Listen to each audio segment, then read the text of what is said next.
Okay, so a pleasant morning to everyone. I am your reporter for today. I am Mary Jessica Villarosa from BS Ed 2-2 English major. So, now we are going to tackle about a new story titled The Parable of Talents. So, I'm sure you guys are not familiar with the stories, but I would like to add lang na this story actually came from the book of the Bible. Okay, so the parable of talents is actually a well-known story told by Jesus in Matthew chapter 25 verses 14 to 30. So this story is actually about a master who entrusts his 3 servants with different amount of talents before going on a journey. So the talents here is actually not talents like good in singing, good in dancing, but this talent is actually a large amount sum of money. Yes.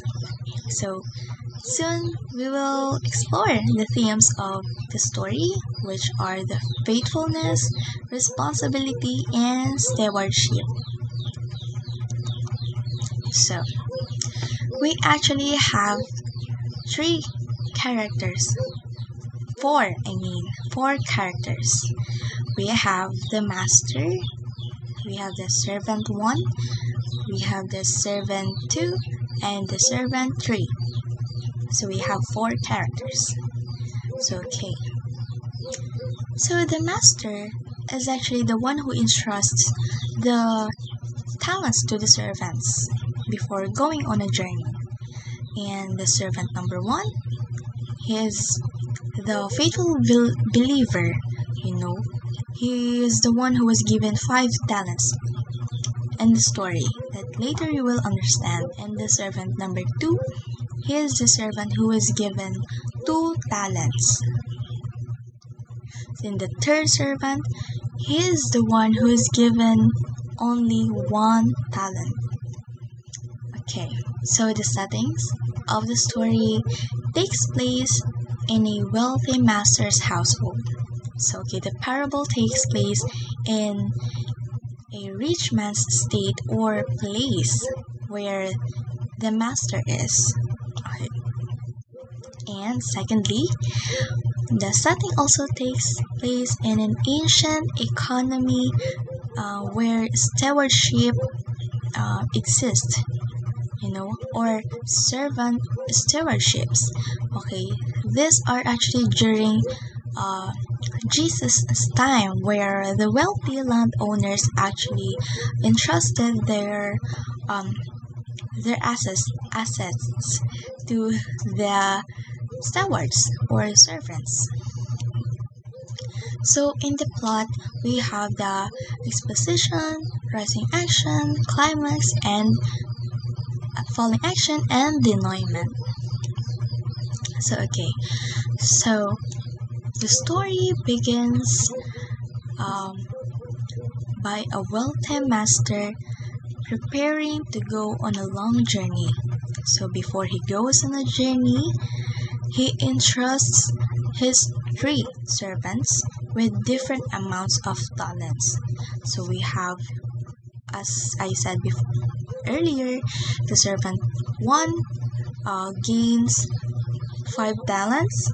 So in servant 2, he received 2 talents, and the servant 3 received only 1 talent. So after receiving the talents that was given by their wealthy master, they go on a different paths. After going to a different paths, the first servant invests wisely and doubles his talent, or the amount of his talent, while the second servant also actually doubles the amount that was given to him, while the uh, third servant, instead of investing and trying to double the talent that was given by his master, instead what he did was he digged or he digs a hole and hide his talent out of fear, or hide the money that was given by the master. So, in the climax, the master returns from a long journey and calls his servants to give an account to what they did, or to try to ask about what they did to the talents that was given to them. So, the servant 1 and the servant 2 proudly present the double talents that they gained from the reward that was given by the master. So after that, the master rewards the servant 1 and the servant 2, and then the servant 3, or the last servant, makes excuses instead of taking accountability of what he did, that he hide the talent that was given to him. Instead of doubling it out of fear, he says, claiming he feared that the master's harshness, and blames the master, which is unreasonable, because why would you assume in advance that the harshness of the master, even though he's not doing anything, right?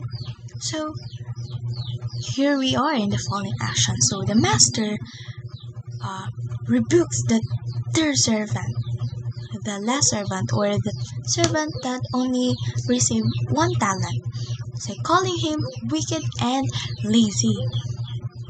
So the unfaithful servant is cast out in outer darkness. He was cast out. He was not only punished by by only kicked out of the place, but rather cast out of the darkness. So the denouement, the faithful servants enter their master's joy, and symbolizing heavenly rewards. So in this story, not only the wealthy master represents a person, but it actually represents Jesus, and the servants represents people of the earth, or his disciples here on the earth. So the 2 servants actually are the servants who are faithful to him, and who is willing to do anything for him, while the third servants are actually represents actually those people who are against him. So in the story where it mentioned out of the darkness, it actually represents something hell, or a complete opposite of heaven or earth. So yeah, it's okay. So the point of view of the story is actually a third person point of view. So so the narrator is actually not a character in the story, but has actually a godlike perspective. He knows the thoughts of the characters, the consequences of all the characters. So the theme of our story is about faithfulness and stewardship. So the first 2 who used their talents wisely, and while the third wasted his opportunity, while the master rewards faithfulness and punishes laziness and fear. So I know you guys have understand it already in the stories that uh, I have um, told you earlier, and also the theme of our story is about accountability and judgment. So in the story, the master, or we should call Jesus, who returns to settle with the three servants, or maybe even people, you know, uh, just like God, God will judge each person, but in the final judgment, where everyone will give an account um, to their actions. And lastly, the theme of our analysis is about fear and faith. So, in based on the story, we have also actually realized that fear can lead to inaction and loss. Instead of taking that opportunity, what the servant three had did was actually unreasonable. And what I would actually say is that it's a waste of opportunity. You know, and also in the story, the faith also shows that the faith or strong faith that you have can also lead to growth and reward that you will later on receive from God. Or in the story, the two servants actually receive rewards from their master.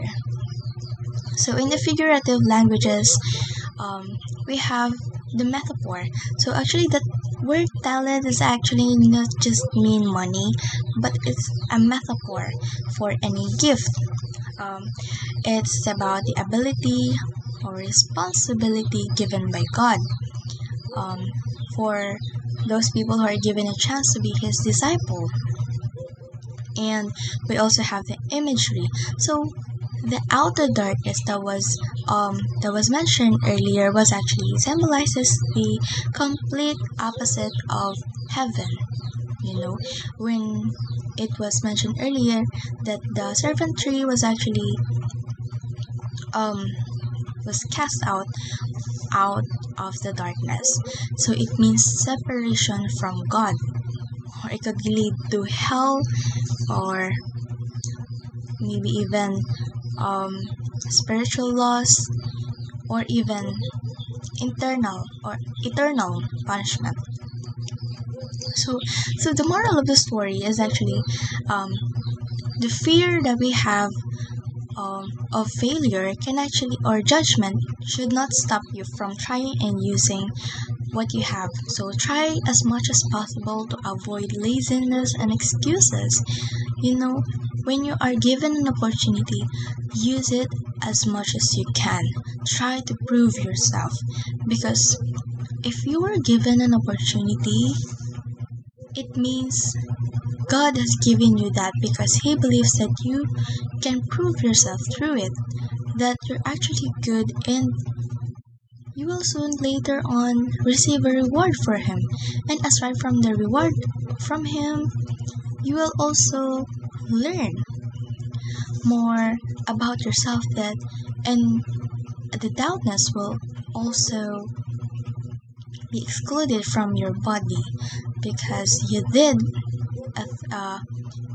you were able to pull out from that opportunity that was given by God.